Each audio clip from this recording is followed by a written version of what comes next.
நம்ம டிராவல்ல எல்லாத்துக்கும் முச்சமா நம்மளோட சொந்தங்கள், நம்மளோட உறவுகள் 41 பேர் கரூர் சம்பவத்தில் இழந்த வேதனை எல்லாம் எப்படி சொல்றதுனே தெரியல. நம்ம மனசு விட்டு என்னைக்கும் அந்த வலியும் வேதனையும் நீங்கவே நீங்காது. அதுலயும் நம்ம மேலேயே பழி போட்ட கொடுமையெல்லாம் இருக்கும் பாருங்க, அதெல்லாம் வேற லெவலுங்க. என்னத்துக்கு அப்படியெல்லாம் செஞ்சாங்கன்னு தெரியல. அரசியல்னா இப்படியெல்லாம் கொடூரமா இருக்கணுமா என்ன? சரி விடுங்க. இந்த விஜய் இவனோட மக்களுக்காக எதையும் தாங்க தயாராகிட்டான். இவ்வளவு பெயின்ஃபுல்லான நம்ம பொலிட்டிக்கல் டிராவல்ல நம்மளோட மிகப்பெரிய ஆறுதலும் பலமும் என்ன தெரியுமா? என் நெஞ்சில் குடியிருக்கும் என்னோட தமிழ்நாட்டு மக்களும்,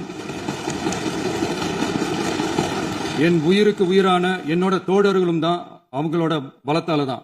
அன்னைக்கு 1967ல முன்னாள் முதல்வர் மாண்புமிகு அறிஞர் அண்ணா அவர்கள் தலைமையில் அமைஞ்ச சாமானியர்களோட ஆட்சி மாதிரி 1977ல முன்னாள் முதல்வர் மாண்புமிகு புரட்சித் தலைவர் எம்ஜிஆர் அவர்கள் தலைமையில் அமைஞ்ச மிக சாமானியர்களோட ஆட்சி மாதிரி இதோ இன்னைக்கு அதே வரிசையில 2026 சட்டமன்ற தேர்தலில் இந்த விஜயோட தோழர்கள் இடம்பெற்ற ஒரு மிக மிக சாமானிய